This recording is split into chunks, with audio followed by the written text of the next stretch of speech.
Okay, tonight we are going to talk about victory over temptation. Malam hari ini topik kita adalah menang atas godaan. Before we begin the session, shall we pray? Sebelum kita mulai, ayo sama-sama kita berdoa. Father, we thank you for your presence here with us. Terima kasih Tuhan atas hadirat-Mu yang senantiasa bersama kami. Thank you, Lord, that you will lead us and guide us by your Spirit. Terima kasih Tuhan, Engkau sendiri yang menuntun kami oleh karena Roh Kudus-Mu. Grant us understanding and conviction when we read your word. Berilah setiap kami pengertian dan pewahyuan pada saat kami membaca firman-Mu. And let all that I speak tonight come from your heart. Dan biarpun apa yang kukatakan malam hari ini datang dari-Mu sendiri. And let me speak according to your command and your purpose. Dan biar apapun yang kukatakan sesuai dengan tujuan-Mu. And in Jesus' name, all of God's people say, Dan di dalam nama Tuhan Yesus, sama-sama yang percaya kami katakan, Amen. Amen. Okay,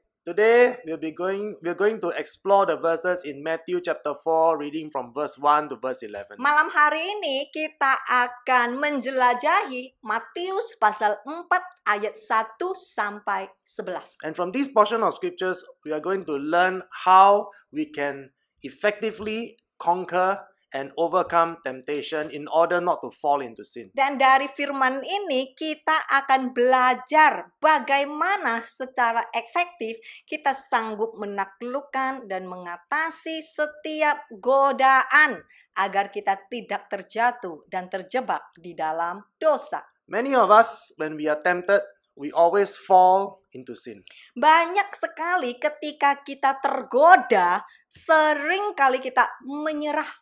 We succumb to our sinful desires because we just want to indulge in it regardless of the consequences. Akhirnya kenapa kita menyerah sih? Karena itu adalah keinginan kita sendiri. Jadi kita meladeni keinginan kita sendiri. We all know the consequences of sin, but somehow we want it so bad and we crave for it. Bahkan kadang-kadang kita juga sudah tahu konsekuensi dari hal yang buruk itu, tetapi kita tetap terus memilih meladeninya. Let's face it, my friends. Ayo, ini suatu kenyataan yang harus kita hadapi ya. Let's be very honest with Kita ourselves. harus jujur, We all fall into sin. setiap kita ya masuk, terjebak, jatuh di dalam godaan. None of us are perfect. Ya karena setiap kita tidak sempurna kan? We often fall into the temptation because we refuse to reject our carnal desires. Seringkali kita terpancing atau seringkali kita jatuh di dalam pencobaan karena kita mau memuaskan kedagingan kita. Many Christians fall into sin because they want to satisfy their carnal desire. Banyak sekali orang Kristen jatuh ke dalam dosa sebetulnya karena mereka tidak menyalipkan daging. And many of us continue to sow into our love for pleasure. Kita terus-menerus menaburkan untuk kepuasan kita sendiri. And because we continue to sow into this sinful pleasure, we will reap the consequences of our action. Dan pada akhirnya kita pun menuai hasil dari pemberontakan kita sendiri. If we read the scripture correctly, we know this is what we call willful rebellion. Kalau kita baca firman Tuhan, kita akan sadar ini secara sengaja kita sendiri loh yang memilih untuk berontak. And we know the sin of rebellion is as the sin of witchcraft. Ya, kita juga tahu ya, ini pemberontak sama dengan dosa sihir. So our constant, unrepentant and habitual sin will ultimately justify the consequences of our punishment. Jadi secara konsisten karena kita itu tidak mau bertobat, pada akhirnya kita menerima siksaan kekal. Because the Bible tells us the wages of our sin is death. Sebab firman Tuhan mengajarkan upah dosa adalah maut. Let us now turn to Galatians chapter 6, reading from verse 7 to 8. Ayo sama-sama kita lihat Galatia pasal 6 ayat 7 sampai 8. This is what God is trying to remind us. Ini Tuhan sedang mengingatkan setiap kita. Do not be deceived and deluded and misled. God will not allow himself to be sneered at, scorned, disdained, or mocked, by mere pretensions or professions or by his precepts being set aside. He inevitably deludes himself who attempts to delude God. For whatever a man sows, that and that only is what he will reap.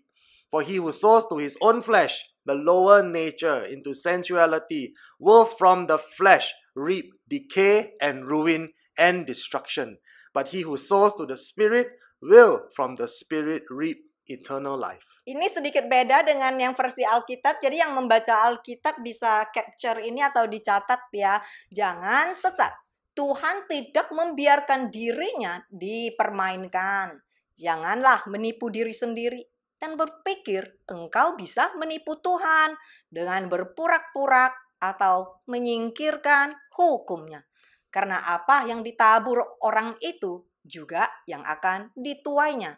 Sebab barang siapa menabur dalam dagingnya, ia akan menuai kebinasaan dari dagingnya. Tetapi barang siapa menabur dalam roh, ia akan menuai hidup yang kekal. Jesus clearly tells us, he who sows to his own flesh will reap decay, ruin, and destruction. Sebab siapa menabur dalam dagingnya sendiri akan menuai kebusukan dan kehancuran. But he who sows to the Spirit will from the Spirit reap eternal life. Tetapi siapa yang menabur dalam roh akan menuai hidup yang kekal dari roh. This is the context of this portion of scripture. Ini loh konteks dari firman ini. It clearly explains to us that we have a choice. Sangat jelas di sini kita punya pilihan. When we read scripture, we know that Jesus has already destroyed the works of the devil. Sewaktu kita pelajari firman Tuhan, kita tahu Yesus sudah menghancurkan pekerjaan iblis. That's why when Jesus was nailed on the cross, just before he died, he says, "It is done." Makanya sewaktu Yesus disalib, dia berkata, sudah selesai.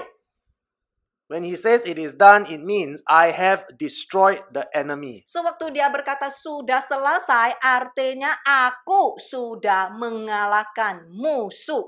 So not only did he take away our sins, Bukan cuman sekedar dia menghapus dosa kita, but we also know the bondage of our sins are already broken. tetapi belenggu dosa kita juga dipatahkan, diputuskan.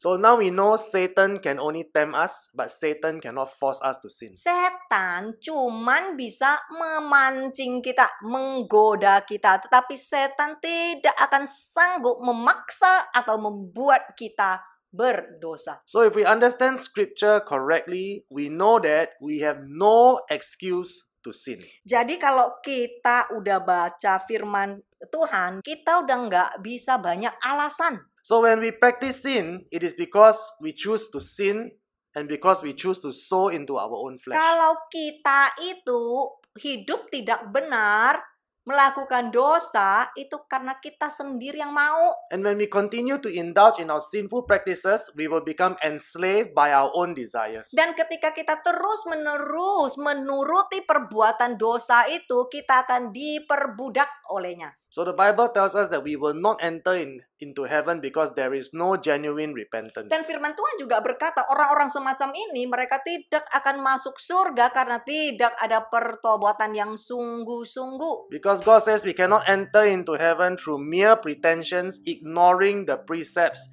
and the laws of Christ, which is the laws of holiness. Sebab di sini firman ini dikatakan jangan menipu diri sendiri. Berpikir hanya berpurak-purak. Kita mengabaikan ajaran dan hukum Kristus, yaitu pelanggaran hukum. Dan dosa kita masih ngarep bisa masuk ke surga. My friends, God knows our heart. Saudara-saudariku, Tuhan tahu hati kita. He will not be deceived. Dan dia juga tidak akan tertipu. So, jangan purak-purak ya. Nah, ini bahasa Indonesia Because udah keluar. God can look into our heart. Sebab Tuhan bisa melihat hati manusia. We cannot pretend. Kita nggak bisa berpura-pura loh. If we continue to sin, it means we refuse to obey. Kalau kita itu terus-menerus ya, ini kepancing berbuat dosa, artinya kita tidak bertobat. God knows who will obey His precepts and His laws. Tuhan tahu siapa yang akan mematuhi perintahnya dan aturannya.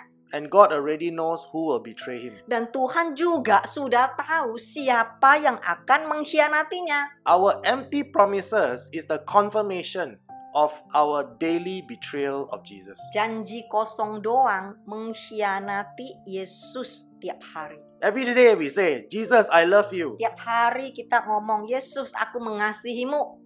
But every day we continue to betray Him. Tetapi dengan bibir yang sama, kita mengkhianati Dia setiap hari. My friends, what good is it for us to speak in strange, unknown tongues when we continue to partake in sin? Saudara, ada gunanya enggak bahasa roh kalau kita enggak mau berubah? What is the point for us to be filled with the Holy Spirit and speaking in tongues when we are not convicted to live a life of holiness?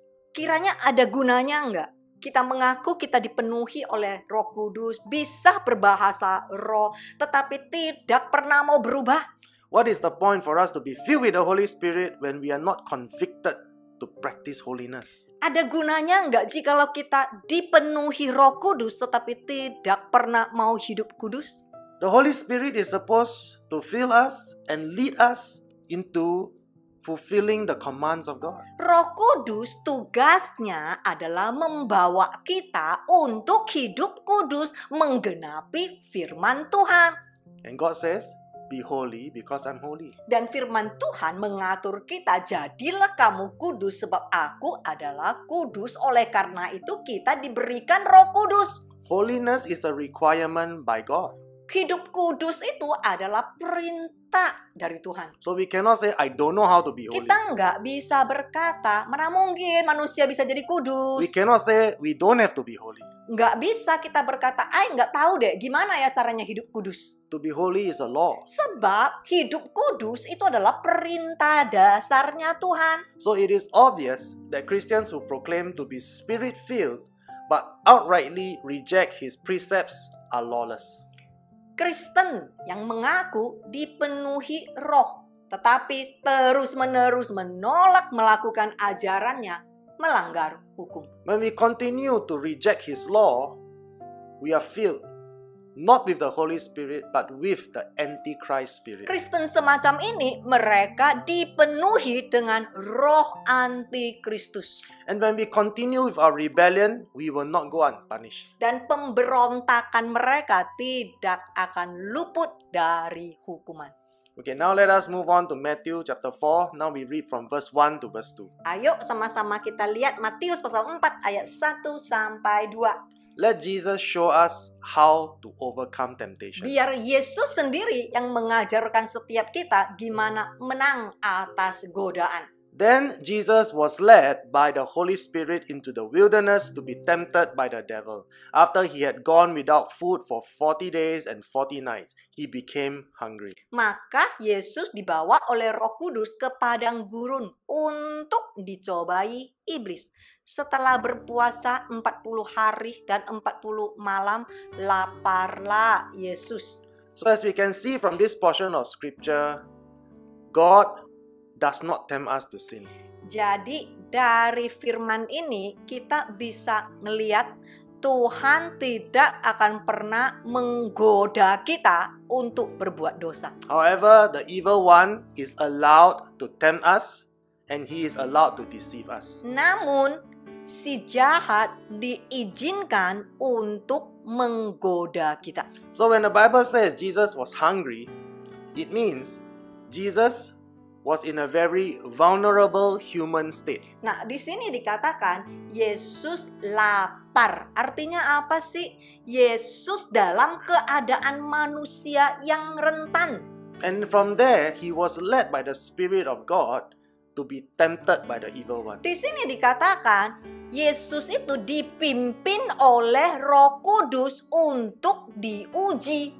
So we can see from here, this simple illustration, that the duty of Satan is to tempt us to betray Jesus. Lihat dari sini kita bisa belajar Setan pun diberi tugas untuk menguji Kristen. Apakah kita udah sungguh-sungguh taat kepada Tuhan?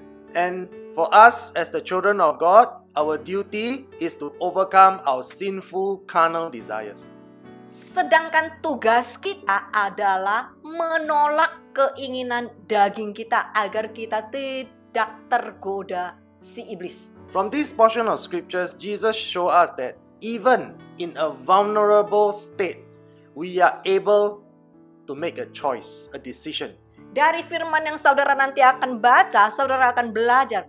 Yesus dengan jelas menunjukkan kepada kita bahwa bahkan ketika kita rentan, kita manusia lemah pun, kita masih punya pilihan. We can either allow the temptation to become a full-blown sin, Kita dapat memilih untuk membiarkan godaan itu menang sehingga ia menjadi dosa, or like Christ, we can choose to resist the temptation. atau sama seperti Kristus memilih untuk menaklukkan daging kita, That means it is to conquer our flesh. yaitu menaklukkan kedagingan kita agar kita tidak diperbudak olehnya. But this is a very important point that we all must learn, my Ini friends. sangat penting ya, yang harus kita pelajari saudara. If we do not conquer our sins, we will forever be enslaved by our sins. Jikalau kita tidak menaklukkan dosa kita, kita akan ditaklukkan oleh dosa kita. For example, if I don't conquer the sin of anger, Contoh, kalau ini aku pemarah, kalau aku tidak menaklukkan amarah ini, I will forever be under the bondage of anger. selamanya aku akan ditaklukkan amarah ini. The slightest irritation, I will get angry. Sedikit-sedikit apapun yang terjadi, aku akan menjadi marah. So how can I say that I'm filled by the Holy Spirit? Nah, setelah itu gimana aku bisa ngaku aku dipenuhi Roh Kudus? I'm filled by the spirit of anger. Aku sebaliknya dipenuhi roh marah. So you understand now, if we allow a sin to control us, then we become a slave to that sin. Jadi saudara udah ngerti nggak? Kalau kita izinkan dosa-dosa itu menaklukkan kita, kita akan diperbudak olehnya. Now let us take a look at James chapter 1, reading from verse 13 to 15. Ayo sama-sama kita lihat Yakobus pasal 1 ayat 13 sampai 15. And remember, when you are being tempted, do not say, God is tempting me. God is never tempted to do wrong, and He never tempts anyone else. Temptation comes from our own desires, which entice us and drags us away. These desires give birth to sinful actions, and when sin is allowed to grow, it gives birth to death. Apabila seorang dicobai, janganlah ia berkata, pencobaan ini datang dari Tuhan. Sebab Tuhan tidak dapat dicobai oleh yang jahat. Dan ia sendiri tidak mencobai siapapun. Tetapi tiap-tiap orang dicobai oleh keinginannya sendiri. Karena ia diseret dan dipikat olehnya. Dan apabila keinginan itu telah dibuahi, ia melahirkan dosa. Dan apabila dosa itu sudah matang, ia melahirkan maut. So every time in our weakness, we often give ourselves over to temptation because we lack the conviction to reject our desires. Setiap kali kita akan berkata, dalam kelemahan kita, kita sering kepancing pada godaan. Sebetulnya karena kita tidak memiliki ketegasan untuk menolak keinginan itu sendiri. So if you read the verse again correctly, it says temptation comes from our own desires. Sebab jikalau engkau membaca firman ini, dikatakan pencobaan ini datang dari dirimu sendiri. So this is a confirmation to tell us that we sin because we want to sin. Inilah konfirmasi kalau kita dosa itu karena kita sendiri yang mau, bukan karena orang lain. We sin because we rather choose to please ourselves than to please God. Kita dosa karena kita memilih untuk memuaskan diri kita sendiri daripada menuruti Tuhan. So from here we learn that there are three temptations that Jesus is showing us like an example or a template the three areas of our life that Satan is most likely to attack. Nah, ada 3 pencobaan yang kita bisa pelajari dari Yesus. Dia memberi contoh 3 hal yang kebanyakan kita akan diserang setan. Satan will definitely attack the weakness of every faculty presented in our flesh.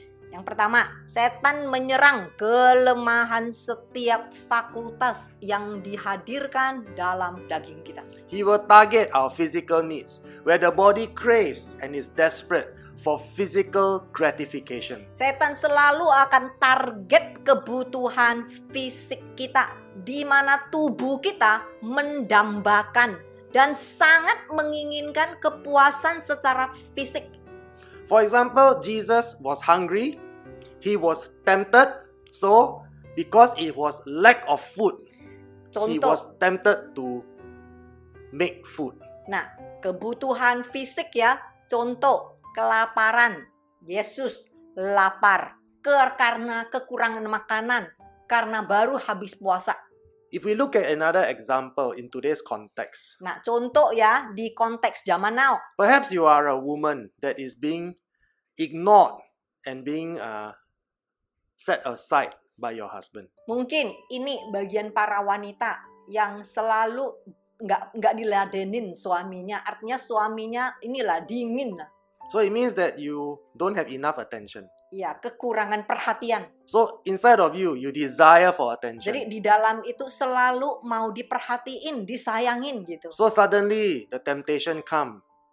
You meet a guy that is handsome like K-pop artist. Tiba-tiba karena kekurangan kasih, kurang perhatian di rumah, keluar dari rumah, ketemu kayak yang ganteng kayak aktor Korea. And he cares about you. Dan dia tuh peduli sekali, manis sekali kepadamu. So suddenly you just fall in love. Dia tiba-tiba jatuh cinta. And then you commit Dan adultery. setelah itu berzina. So you see how Satan will tempt. Lihat gimana caranya setan masuk. Satan's job is to tempt us. Setan, kerjaan dia adalah mencobai kita. But desire to sin comes from within Tetapi us. mau atau enggak mau, itu pilihan kita. There are times maybe as a man, your wife do not satisfy you sexually. Nah, sekarang giliran para suami sebagai seorang pria kadang-kadang enggak mendapatkan kepuasan seksual dari istri. So you go out there, you look for other women for Nanti sexual pleasure. Keluar, matanya nggak tahu kemana, juga carinya nggak tahu kemana untuk kepuasan seksual. His reasoning is because my wife don't satisfy me. Terus alasan banyak, oh karena istriku kurang bergairah, lihat istriku nggak bergairah. So I got all these desires. Jadi ya aku harus carilah untuk pemuasan diriku sendiri. So Jesus, you cannot blame me.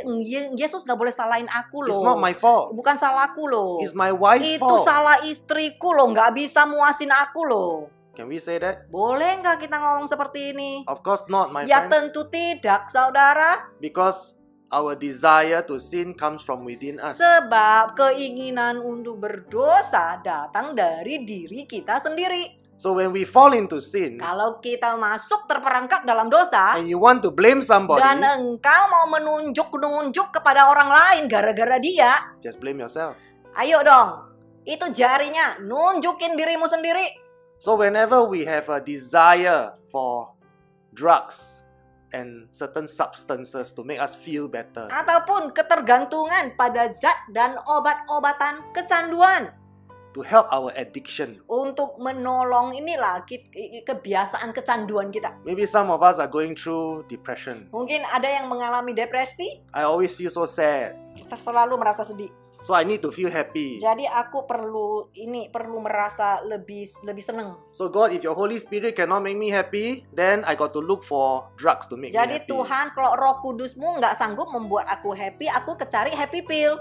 Right or not, my friends? Iya, saudara? This is always happening to us, right? Ini selalu terjadi di dalam manusia. God, if you cannot solve my problem, I will look for the solution myself. Tuhan, kalau engkau tidak sanggup membereskan masalahku, ya aku cari di tempat lain yang bisa membereskannya. So it's not my fault. Jadi bukan salahku. It's your fault, God. Salahmu, Tuhan. You see, my friends? Lihat saudara. That's how many Christians behave today. Betapa sesatnya para Kristen zaman now. They blame God. Mereka bahkan berani menyalahkan Tuhan. After that, they blame God again. Setelah itu nyalain Tuhan lagi. And they continue to complain. Dan terus menggerutu nggak habis-habisnya. The second area of our life where the Ini. devil always love to attack Pencobaan yang kedua, setan suka attack kita. is our emotional weakness. Itu menyerang kelemahan kita secara emosional. Remember, the first part is your physical weaknesses. Ingat ya, yang tadi pertama itu kelemahan secara fisik. Now is the emotional weakness. Ini kelemahan secara emosional. Because we are always driven to achieve more for a better sense of security according to the desires of our heart. Karena di dalam diri kita itu selalu ada suatu dorongan untuk meraih lebih banyak lagi demi rasa keamanan diri kita sendiri. We always desire for more satisfaction from personal achievement. Kita selalu dari dalam itu ya, ada sesuatu dorongan kita mau yang lebih baik sesuai dengan keinginan hati kita. We are always looking for more profits and more gains. Kita selalu ya cenderungnya mau pencapaian kepuasan diri dengan keuntungan lebih besar. Because deep down in their heart, they are so afraid. If I don't have enough, I'm so afraid that maybe I will lose my house. Karena di dalam ini nggak ada aman, merasa nggak aman. Kalau aku nggak dapat lebih banyak lagi, nanti aku nggak bisa hidup nyaman. Nanti aku akan kehilangan, rumahku hilang, gimana? If I don't have enough money, I'll become so poor. Kalau aku ini nanti ke depannya kekurangan uang, nanti aku jadi miskin gimana? People will laugh at me. Nanti orang tidak akan menghormatiku, mereka akan menertawain aku. Then when I want to buy Hermes, I cannot buy. Dan setelah itu kalau aku mau beli tas Hermes, nggak punya duit. So we are driven to make more money. Jadi kita itu dari dalam selalu ada suatu dorongan. Aku harus mau uang lebih banyak lagi. Aku harus lebih berhasil. Because of our covetousness, because of what we want. When we see others have, we also want to have. Dan kita itu selalu didorong oleh keserakahan dan ketamakan dan juga rasa cemburu orang lain ada, aku juga mau. And not only covetousness, we also become envy and jealous. Ya, bukan cuman ini keserakahan dan ketamakan ya, tetapi kecemburuan juga langsung akan datang mencengkram kita. Why God? Why my neighbor can have Tuhan, Ferrari? kenapa Tuhan kok ini tetanggaku bisa beli Ferrari? Why my neighbor drive Tuhan, BMW? kenapa Tuhan tetanggaku kok ada BMW? Why I drive Toyota? Aku kok cuma Toyota doang? So you see, my friends, Lihat saudara, many people have desires. semua orang pengennya banyak. These are their emotional weaknesses. Inilah yang saya sebut kelemahan emosional. And then some people, they love to get angry and frustrated when they cannot get what they want. Dan ada juga orang yang suka marah, frustasi sewaktu mereka melihat apa yang mereka dapatkan tidak sesuai. Because they feel that I'm entitled to blessings. Mereka selalu merasa aku berhak mendapatkan yang ini. So they become angry with God. Jadi mereka pokoknya marah sama siapa aja lah, sama Tuhan juga marah. God, why you bless him, you don't bless Tuhan, me? kenapa sih kok engkau berkatin dia, nggak berkatin aku? God, every Sunday I put in more money. Tuhan, tiap minggu loh, aku beri perpuluhan loh. I keep putting in more money. Tuhan, aku beri loh, banyak loh, gede loh perpuluhan. Why don't you bless me? Kenapa kamu masih nggak tidak memberkati aku? Every year I give first fruit. Tiap tahun loh, aku kasih buah sulung loh. Why you don't bless me? Kenapa kok masih tidak diberkatin? Perhaps he did not read the Bible correctly. Ya, saudara belum baca firman jelas kali. God never say you must give first fruit. Tuhan nggak pernah berkata engkau harus memberi buah sulung. So why do you give first fruit out of your own flesh and then demand from God more money? Kalau you mau beri ya beri, tapi kenapa you harus nuntut-nuntut? So rather than to accept our portion humbly, many people continue to demand from God for more wealth, more success.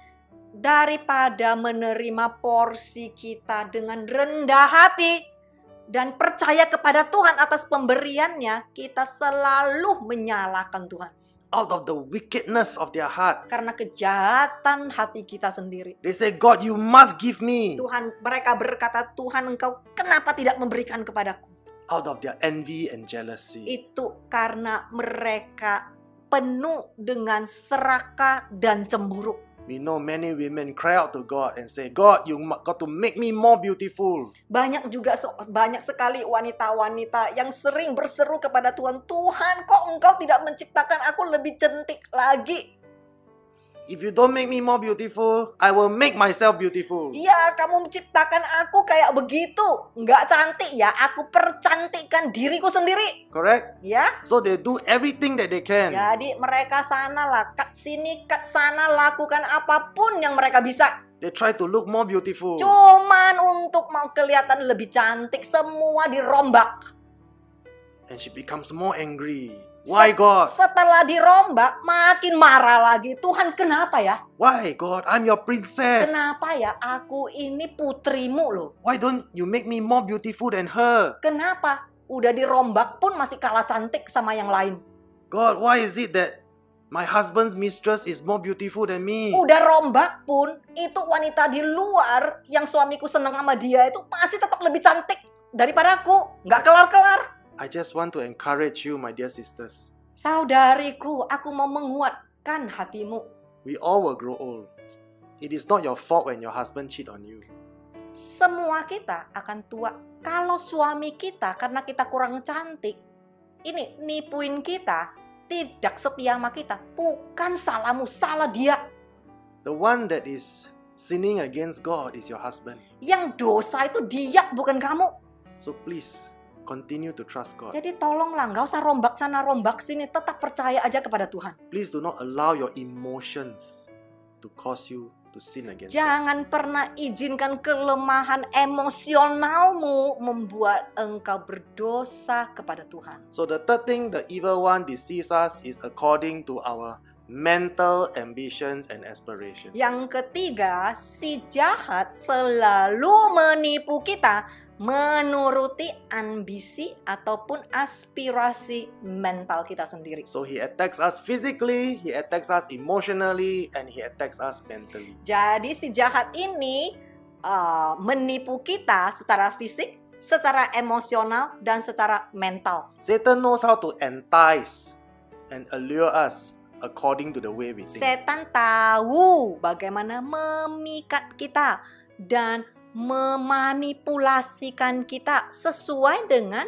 bagaimana cara kita berpikir. Many people, because of their pride, they want to be better than others. Banyak sekali orang karena kesombongan mereka sendiri, mereka selalu mau lebih unggul, lebih hebat dari orang lain. Right? Yeah. Every time they keep thinking about things like, I want to be better than my neighbor. Ya, mereka selalu contoh ya, aku seharusnya lebih unggul daripada tetanggaku. When they do business, they say, I want to be better than my competitor. Sewaktu mereka berbisnis, mereka mau lebih unggul daripada kompetitor mereka. So, if they are working in a company, they say, I want to be better than my colleagues. Kalau mereka bekerja, mereka selalu banding-banding dengan teman serekan mereka. Aku harus lebih unggul daripada dia. So, many people always want to be better and more superior. Ya, banyak sekali. Ini adalah secara biasa ya, secara umum ya, setiap kita mau lebih unggul dari orang-orang yang ada di samping kita. So, because of their pride, they are tempted to be more manipulative and more controlling in order to achieve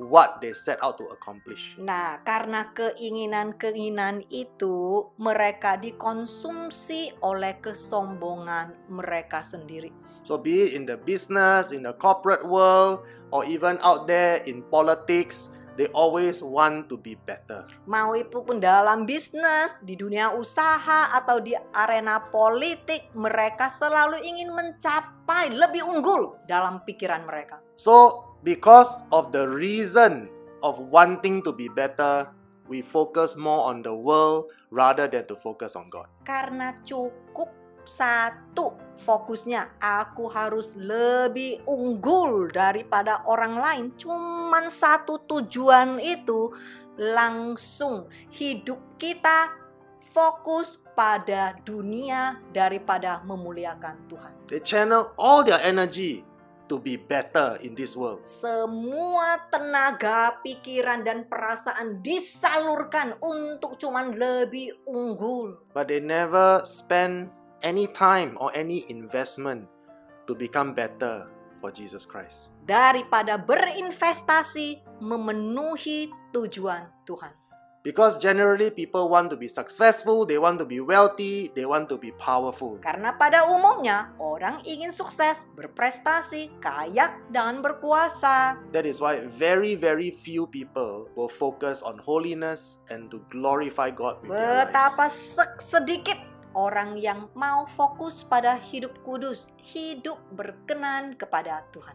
So the devil knows exactly which buttons to push in us. Setan tahu persis tombol mana yang harus dia tekan.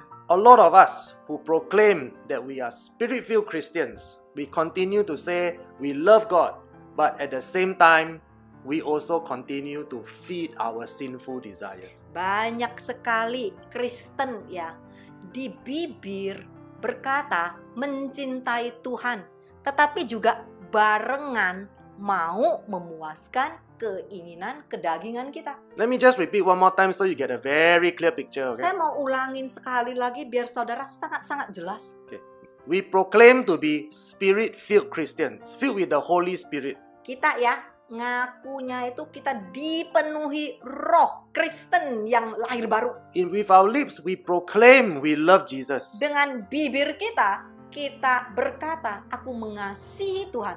But everything that we do is not to glorify God, it is to please ourselves. Tetapi semua tindakan yang kita lakukan berbalik dengan apa yang kita katakan. Everything that we do not obey His command. Karena semua yang kita lakukan terbalik terhadap apa yang kita katakan, kita mau mengasihi Tuhan. So are we really spirit-filled? Beneran kayak begitu dipenuhi Roh Kudus? Are we filled with the Spirit of God or are we filled with the spirit of greed? Apakah kita dipenuhi Roh Tuhan atau kita dipenuhi roh serakah? Now in Matthew chapter 4, reading from verse 3 to verse 4, it says, "And the tempter came and said to him, If you are the Son of God, command these stones to become bread. But Jesus replied, It is written, and forever remains written, Man shall not live by bread alone, but by every word that comes out of the mouth of God." Lalu datanglah si pencoba itu dan berkata kepadanya, "Jika engkau anak Tuhan, perintahkanlah supaya batu-batu ini menjadi roti." Tetapi Yesus menjawab, "Ada tertulis, manusia hidup bukan dari roti saja, tetapi dari setiap firman yang keluar dari mulut Tuhan." So listen carefully, my friends. This is what Jesus is saying. Dengar baik-baik ya saudara ya. Ini yang Yesus katakan ya. We must not live by bread alone means we do not live to satisfy our own carnal desires and our selfish ambitions. Kita tidak cuma hidup dari roti, artinya kita tidak hidup cuman untuk memuaskan keinginan duniawi, ambisi, dan egois kita sendiri. So Jesus says we must live by abiding and adhering to every word and every precept, every command and every law of holiness that comes out from the mouth of God. Sebaliknya, kita harus hidup dengan mentaati setiap perkataan yang dikeluarkan dari mulut Tuhan, yaitu perintahnya, hukumnya, tidak ada jalan lain. This is a requirement by God and there is no other way. Tidak ada jalan lain. So my friends, remember there's no other way to live. Jadi saudara ingat, ini satu-satu jalannya untuk hidup. We must live according to every word that comes out from God's mouth. Hidup dari semua yang keluar dari mulut Tuhan, yaitu firman. In today's context, in this present day, the devil uses the same lie. Iblis menggunakan kebohongan yang sama dalam konteks zaman now. Many Christians are deceived into believing that they are under grace, that they are not under law, so they don't have to obey.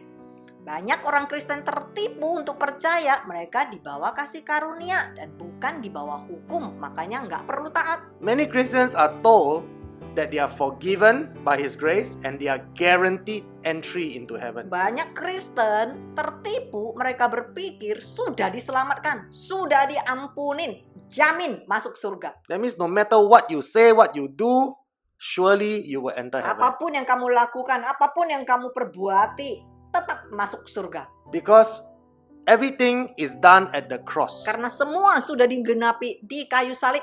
Jesus did it this way because He knows none of us can be perfect. Mereka ngaku-ngaku sendiri. Memang itu dilakukan Yesus karena tidak ada manusia yang bisa sempurna. These are all lies, my friend. Ini semua dusta, saudara. And the lie continues. Dan dusta ini pun berlanjut. God understands that we can never be holy. Tuhan ngerti lah, mana mungkin manusia bisa hidup kudus. That is why all your future sins are already forgiven. Makanya dosamu yang di kelak hari belum dilakukan pun sudah terampun. Sounds very nice, right? Nyaman nggak? Enak nggak kedengarannya? All these lies sounds so beautiful. Begitu indah ya. So Enak ya. comforting. Wah, rasanya kedengarannya enak banget deh. Gua mau deh Injil yang kayak begitu. Everything already forgiven. Semua, bahkan yang belum dilakukan pun, belum bertobat pun sudah So diampunin. come as you are. Datanglah apa adamu. Means no need to repent. Artinya setelah datang apa adamu, pergi juga apa adamu. Nggak perlu bertobat. Come and receive His unconditional love. Datang cukup menerima kasih-Nya yang tidak bersyarat. No one can be perfect. Tidak ada seorang pun bisa sempurna. You cannot save yourself Engkau by your own tidak efforts. bisa menyelamatkan dirimu sendiri dengan caramu sendiri. Come as you are because no sin can separate us from His love. Datanglah apa adanya sebab tidak ada kasih yang dapat memisahkan kita dari Tuhan. You don't have to repent because His blood covers a multitude of sin. Sorry, tidak ada dosa yang dapat memisahkan kita dari kasih-Nya. Engkau tidak perlu lagi sebab darahnya sudah menghapus dosamu. And this is the best part of the lie. Ini ya dusta yang paling mantap. Don't worry, my friends. Only your sinful flesh will burn in the fire. Dengar saudara, cuman dagingmu nanti setelah engkau mati, dagingmu yang akan dibakar di neraka. So when we die, our spirit goes to heaven with Christ. Sedangkan rohmu pergi ke surga, jadi cuma dagingmu yang dibakar di neraka. Because your spirit goes with Christ, only your flesh will burn in hell. Jadi apapun yang kamu lakukan setelah engkau mati, rohmu ke surga kok, cuma dagingmu doang udah nggak ada rasanya kok dibakar di neraka. Now you understand why many people believe in these lies? Saudara ngerti kenapa begitu banyak orang yang suka penipuan seperti ini? The most convincing lie is 99% truth but 1% lie. Kebohongan yang paling meyakinkan adalah suatu kebohongan yang di dalamnya ada 99% kebenaran, tetapi ditambahin 1% kebohongan. The lie sounds so good, and instead of repentance and practicing self-control, we see many of these self-proclaimed, spirit-filled Christians, they continue to turn stones into bread on demand. Kebohongan itu terdengarnya sangat meyakinkan. Kita melihat banyak dari orang-orang Kristen ngakunya dipenuhi oleh roh, dirubah oleh Tuhan. Tetapi sebaliknya yang dirubah adalah Tuhannya, bukan mereka. Let me explain to you what it means by to turn stone into bread on demand. Ya, saya kasih contoh ya, apa itu maksudnya? Merubah batu menjadi roti. Yes, my friends, many of us Christians can do that. Banyak loh sekali orang Kristen yang bisa melakukannya. Because we are all very capable. Setiap Kristen itu sangat hebat. This is called immediate gratification. Ya, ini ya artinya ya secara intens perubahan.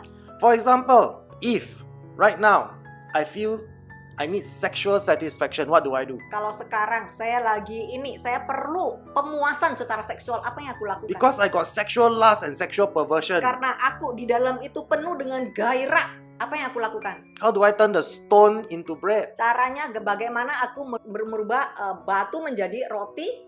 I start to watch pornography. Ya, aku nonton pornografi. Satisfy the sexual perversion. Untuk memuaskan hawa nafsu seksualku. I start to practice masturbation. Aku masturbasi. I continue with fornication. Aku setelah itu fornikasi. Fornication means people who are not married but engage in free sex. Fornikasi itu artinya orang-orang yang belum menikah, seks di luar nikah. Then I commit adultery. Setelah itu aku berzina. That's when married people commit free sex. Ya, setelah itu biarpun menikah tetapi masih seks bebas di luar. Or I continue to be LGBT. Atau aku terus-menerus jadi LGBT. Or I continue to become a pedophile. Atau aku jadi pedofil. Some of us even, we use substances like alcohol, smoking, drug abuse, or even medical prescription. Bahkan ada orang yang menyalahgunakan alkohol, merokok, ataupun campuran obat. These are the things that we do to satisfy ourselves. Inilah hal-hal yang kita lakukan untuk memenuhi apa yang kita mau. This is what I mean by we can turn stones into bread. Inilah yang maksudnya kita juga bisa loh merubah batu jadi roti. Some people want to get high, they drink cough mixture. Ada orang yang mau menjadi lebih tentram, lebih high ya. Ini campuran obat batuk. Some people, in order to numb their pain, they take sleeping pills. Ada orang juga yang karena mereka stres, depresi, mereka minum pil tidur berkelebihan. Some people take marijuana or ketamine. Marijuana, ketamin. And they say this is prescribed drugs. Dan mereka mengaku itu dari dokter loh, secara medis loh. Or some people have different forms of addiction. Dan ada juga yang kecanduan yang lain-lain sebagainya. They want to gamble, they go online to gamble. Ya, ini berjudi online. Press the button. Immediate gratification. Cuma pencet tekan tombol doang dok, langsung kok udah bisa menggenapi apa yang mereka mau. Some children, in order to get away from this world that they hate so much, they go into extensive gaming. Ada juga anak-anak muda yang mereka karena begitu benci terhadap dunia yang mereka harus hadapin tiap hari, mereka pergi ke dunia baru, dunia gaming. And what about our daily practice of pride? Bagaimana juga tentang kebiasaan kita sehari-hari dari kesombongan kita? Arrogance, unforgiveness, arogansi, tidak mau mengampunin, anger. marah-marah terus. Immediately, because I'm not happy, I get angry. Aku cuman karena tersinggung langsung marah. I continue to shout. Setelah tersinggung, aku teriakin orang. You see, my friends, immediate gratification. Lihat saudara, secara instan engkau bisa merubah batumu menjadi roti. Envy, greed, jealousy. Serakah, marah, iri hati, cemburu. Again and again we see many Christians are filled with all this spirit of lust and perversion and rebellion instead of the Holy Spirit. Lihatlah saudara, ngakunya sih dipenuhi roh, tetapi sebetulnya dipenuhi roh sendiri, roh sesat, bukan Roh Kudus. They speak in tongues. Bisa bahasa roh, They sing in tongues. bisa nyanyi di dalam bahasa roh. They say they love Jesus. Mereka ngaku mengasihi Yesus, But they are very capable of turning stones into bread. tapi mereka juga begitu kreatif untuk merubah batu menjadi roti sendiri. So you see now Satan used the same temptation on us like he Lihat. did to Jesus. Setan pakai taktik yang persis terhadap kita. If you feel angry, get angry. Kalau orang menyinggungmu, ya marah. When the person disrespect you, say the wrong things, the things that you don't like to hear, you have the right to shout at them. Kalau orang bikin kamu marah, mengatakan hal-hal yang tidak enak, memancingmu, yuk teriakin dia dong. You see, Lihat, if you're angry, turn the stone into bread. kalau you marah, ayo ganti aja batumu jadi roti, langsung hantam itu orang. When you are feeling sexually perverted, watch pornography, Waktu engkau lagi digoda ya secara seksual, ya nonton pornografi, practice free sex, ya praktekkan seks bebas, turn the stone into bread. ya rubah aja batumu jadi roti. You see, my friends, it's the same temptation. Lihat saudara, persis godaan yang sama, taktik yang sama. But because of our evil heart, we allow this desire to become sin. Dan oleh karena keinginan hawa nafsu kita sendirilah kita masuk dan terjebak di dalam dosa. I tell you the truth, my friends. Saya kasih tahu ya saudara kebenaran. Every time when we read 1 John 3:8, Setiap kali kalau kita baca 1 Yohanes pasal 3 ayat 8. I love this verse very much Aku sangat suka kepada firman yang satu ini. because it reminds me Sebab firman ini terus mengingatin aku. that I must be committed to holiness. Aku harus memilih keputusan tegas untuk hidup benar. Because when we continue to sin, we belong to the devil. Sebab firman ini berkata, barang siapa yang tetap berbuat dosa, mereka berasal dari iblis dan miliknya iblis. So my friends, learn to be like Christ. Tolonglah, menyerupailah Kristus. When we are tempted, we can respond with the truth of the word. Kalau kita lagi kepancing, kita bisa lawan dengan kebenaran firman Tuhan. We can make a decisive Kita decision. bisa memilih dengan tegas. We don't have to betray Jesus. Kita tidak perlu mengkhianati Yesus cuman karena kepancing. We can continue to practice biblical holiness and keep this temple clean. Kita bisa respon dengan kebenaran firman Tuhan dan berhenti mengkhianati Yesus. 1 Corinthians 6:19 says, "Do you not know that your body is a temple of the Holy Spirit who is within you, whom you have received as a gift from God, and that you are not your own property?" 1 Korintus pasal 6 ayat 19, atau tidak tahukah kamu bahwa tubuhmu adalah bait Roh Kudus yang diam di dalam kamu, Roh Kudus yang kamu peroleh dari Tuhan, dan bahwa kamu bukan milik kamu sendiri. So my friends, stop turning the stones into bread. Saudara, tolong jangan lakukan mukjizat untuk diri sendiri dan merubah batumu menjadi rotimu. This body does not belong to us. Sebab tubuh ini bukan milikmu. We cannot use our God-given abilities to gratify the flesh. Jangan pernah memakai apa yang Tuhan beri untuk memuaskan keinginanmu sendiri. I want you to ask yourself this. Coba tanyalah dirimu sendiri. Why do we keep using God's property to sin against Him? Kenapa sih kok kita selalu memakai kepunyaan Tuhan untuk berdosa kepada Tuhan? We must use the word of God to reject the enemy. Kita harus memakai firman Tuhan untuk menolak godaan si iblis. Because if we continue to destroy this temple, God will destroy us. Sebab jikalau kita terus-menerus merusak bait ini, Tuhan berkata, aku akan membinasakan. Because it tells us very clearly in 1 Corinthians 3:17, yes, God is love, but He also promised He will destroy anyone who destroys this temple. For God's temple is holy and you are that temple, which is our physical body. Dan Tuhan juga berjanji di 1 Korintus pasal 3 ayat 17. Iya, setiap kita tahu Tuhan itu kasih, tetapi di sini janjinya adalah jika ada orang yang membinasakan bait Tuhan, Tuhan akan membinasakan dia. Sebab bait Tuhan adalah kudus dan bait Tuhan itu ialah kamu. So even if God is love, He will still destroy you. Bahkan jikalau Tuhan adalah kasih, dia juga harus pegang janjinya. If you don't believe me, please read this portion of scripture Ayo again. nanti saudara bisa baca 1 Korintus pasal 3 ayat 17, nggak ada di sini. So here's the key point, my friends. If there is no genuine desire in us to submit to God wholeheartedly, meaning to say submit to all His laws and His commands to be holy, we can never resist the devil. Dengar baik-baik saudara, ini intinya, poinnya.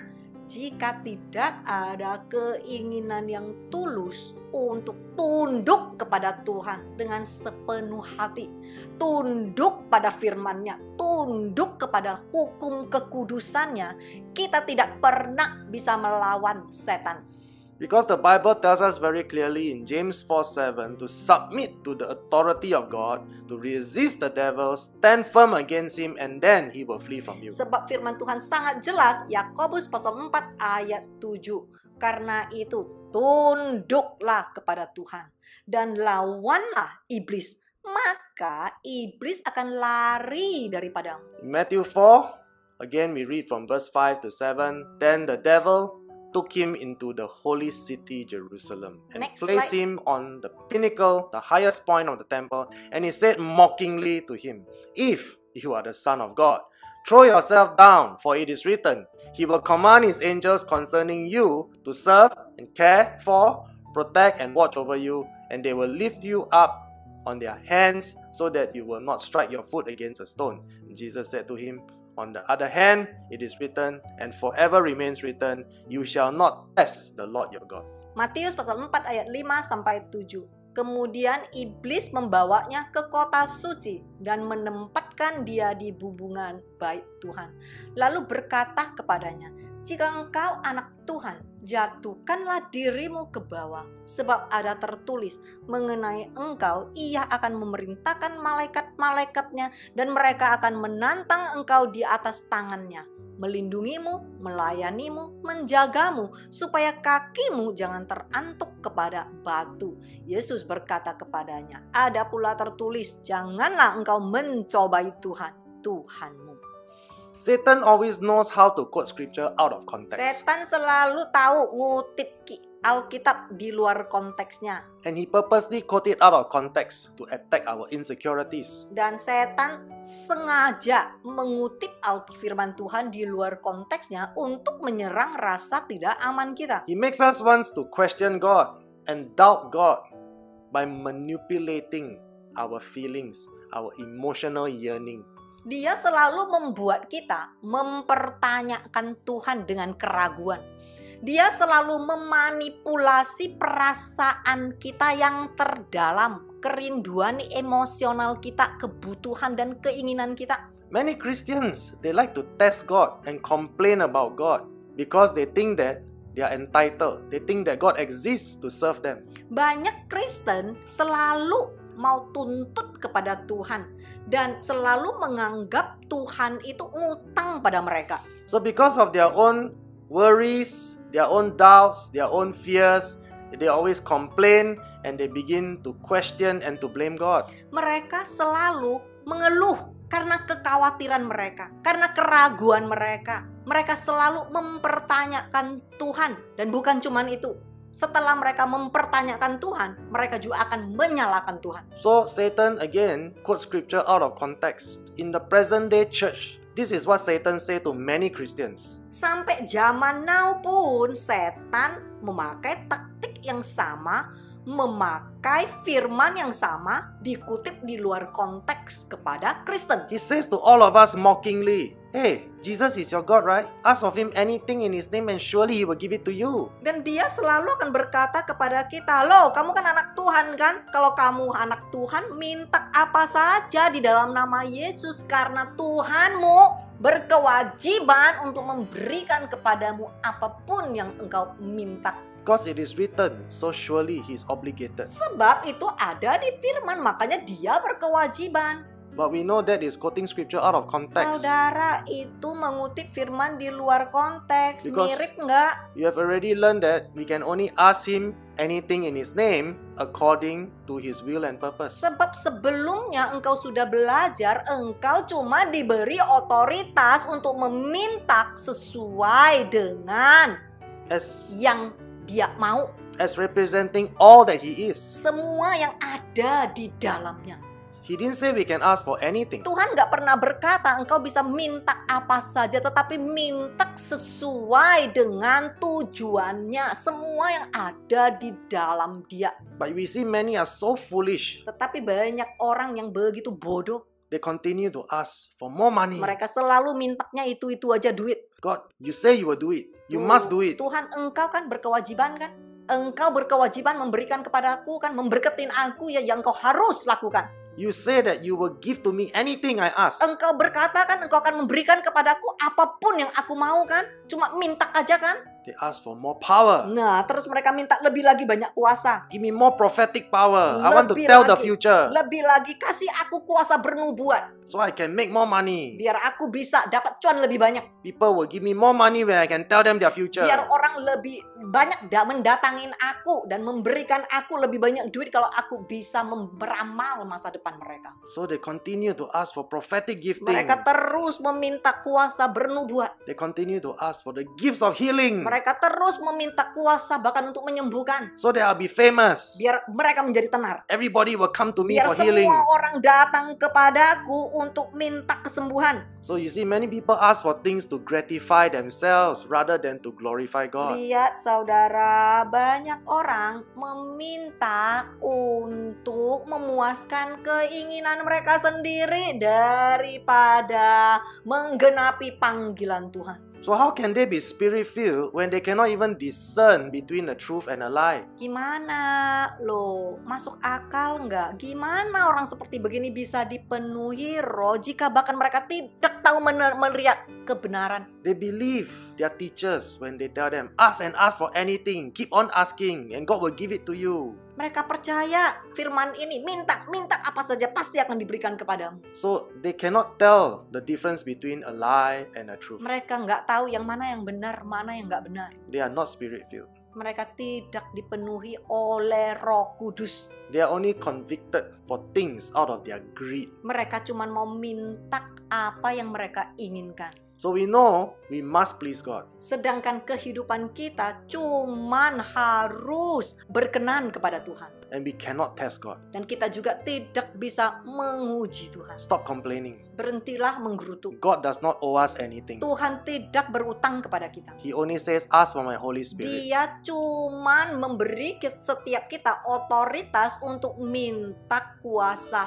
Roh Kudus. That is the best thing that I will give to you. Sebab inilah yang terbaik dari Allah Bapa yang Dia rindukan untuk diberikan kepada anak-anaknya. Matthew 4:8-10. Again the devil took him up on a very high mountain and showed him all the kingdoms of the world and the glory, splendor, and magnificence and excellence of them. And he said to him, all these things I will give you if you fall down and worship me. Then Jesus said to him, go away, Satan, for it is written, and forever remains written, you shall worship the Lord your God and serve him only. Dan iblis membawanya pula ke atas gunung yang sangat tinggi dan memperlihatkan kepadanya semua kerajaan dunia dengan kemegahannya.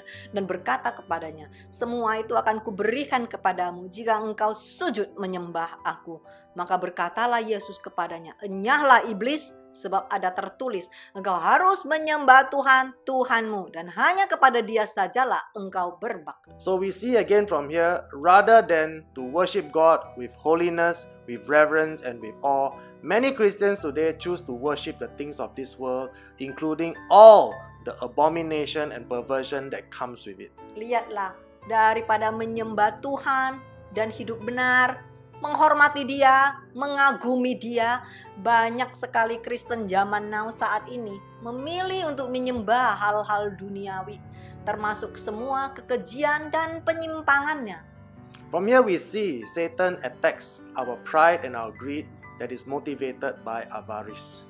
Setan menyerang kesombongan dan keserahan kita yang dimotivasi oleh ketamakan. We always look for more wealth, more power, more fame, and always looking to establish a higher level of self-esteem by embracing worldly influences, and we are always focused on the priorities that lead us to chase after this world rather than to focus on the things above. Kita terus-menerus mendambakan lebih banyak kekayaan, lebih berkuasa, lebih tenar, lebih berpengaruh besar. Selalu berjuang untuk membangun ego kita sendiri dengan merangkul pengaruh duniawi.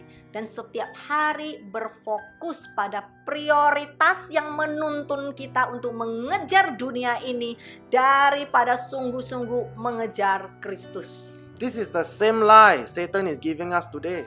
Inilah taktik yang sama yang setan pakai kepada setiap kita hari ini, zaman now. Worship me, I'll give you everything. Sembahlah aku akan berikan semuanya kepadamu.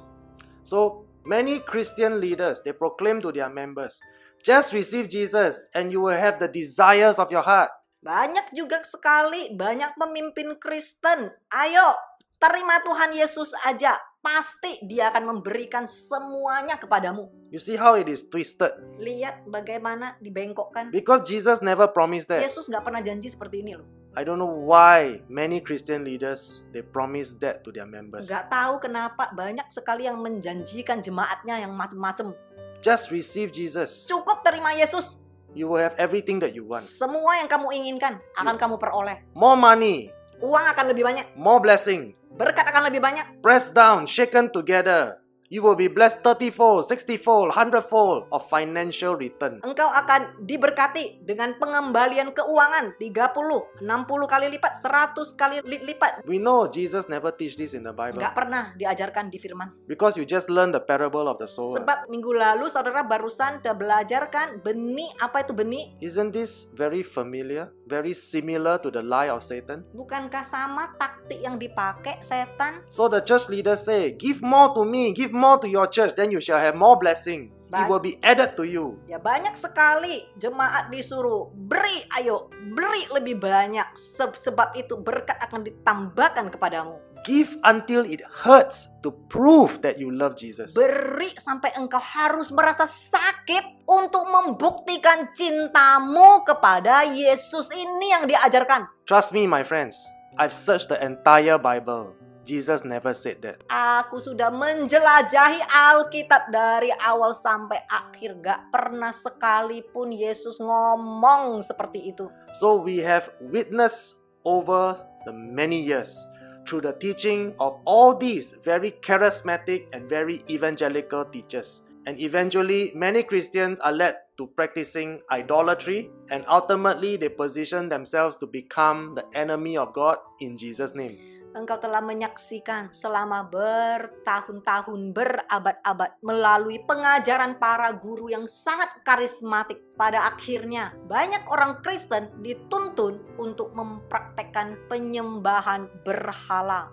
Dan pada akhirnya mereka memposisikan diri mereka untuk menjadi musuhnya Tuhan di dalam nama Yesus. Why are so many Christians taught to chase after the world, chase after the seven mountains, chase after wealth, chase after fame? Jesus never said that. Kenapa sih banyak sekali Kristen disuruh kejar kemakmuran, kejar keuangan, kejar 7 gunung? Gak pernah ada di firman Tuhan seperti ini. We know in James 4:4 Jesus say, if you chase after the world, you make yourself to become an enemy of God. Yakobus 4 ayat 4, jikalau engkau terus menjadi sahabat dunia, engkau sudah menjadi musuh Tuhan. So again, it's very strange for us to see all these who are the enemies of God, they proclaim to receive financial blessings, gift of tongues, and prophetic anointing from God. Lagi-lagi sangat aneh melihat musuh-musuh Tuhan menyatakan mereka menerima berkat secara finansial, karunia bahasa lidah, bahkan urapan kenabian dari Tuhan. Don't you find it so strange? God already said, you are my enemy. Bukankah begitu aneh, saudara? Tuhan udah jelas-jelas orang seperti ini, engkau adalah musuhku. But they say, I have prophetic gifting. I'm an apostle in Jesus' name. Tetapi mereka sendiri mengaku, halo, aku itu nabi loh, aku itu rasul loh di dalam nama Tuhan. Why do so many Christians believe them? I don't know. Dan masih banyak orang yang percaya, aku juga bingung. Finally, in Matthew 4:11, then the devil left him and angels came and ministered to him, bringing him food and serving him. Matius pasal 4 ayat 11. Lalu iblis meninggalkan dia dan malaikat-malaikat datang melayani Yesus. So my friends, we know that the devil will prowl around like a roaring lion. He's waiting to devour us. Kita tahu iblis berkeliaran seperti singa yang siap melahap kita. He will continue to attack us again and again every day. Iblis akan terus-menerus menyerang kita tanpa henti. But my friends, I just want to encourage you, be assured that when Jesus says in 1 John 4:4, little children, believers, dear ones, you are of God and you belong to Him and have already overcome them, the agents of the Antichrist, because he who is in you is greater than he, Satan, who is in the world of sinful mankind. Tetapi saudara-saudariku, aku cuma mau menguatkan semua yang ada di sini. Kamu berasal dari Tuhan, anak-anakku.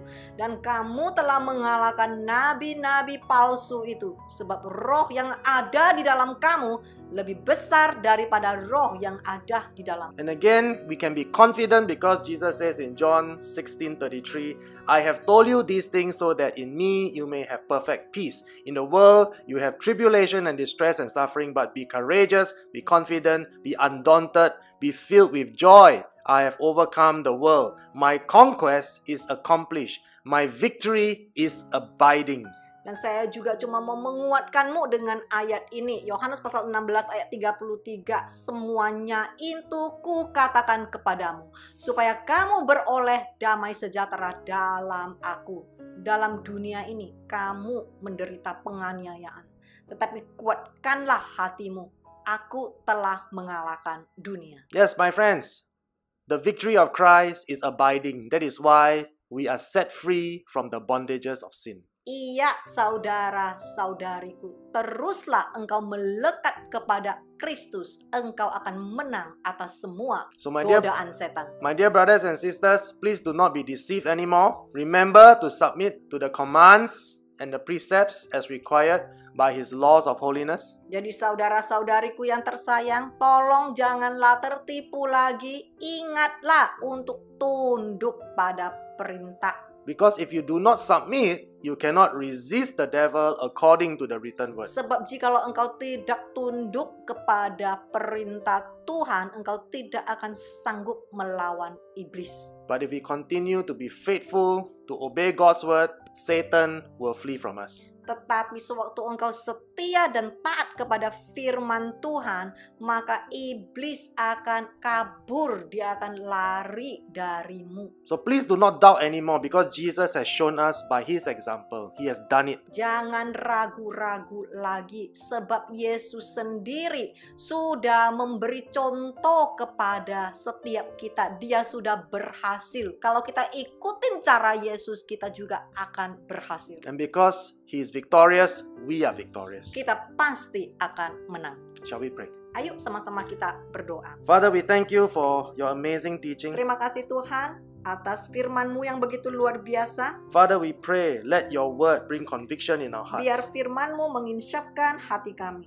We want to learn Kami mau belajar because we want to be victorious. karena kami mau menang. We want to obey because we want the breakthrough. Kami mau taat sebab kami mau terobosan terjadi. And we thank you, Lord, Terima kasih Tuhan. by the power of your Holy Spirit, Oleh karena kuasa Roh Kudus-Mu, we shall be victorious. Engkau akan memampukan kami sehingga kami menjadi pemenang. And we can overcome the temptation of the evil Dan one. kami akan sanggup menang atas cobaan dan godaan si iblis. In Jesus' name, all of God's people say, Dan di dalam nama Tuhan Yesus, sama-sama yang percaya kami katakan, Amen. amin, amin. Oke, shalom semuanya.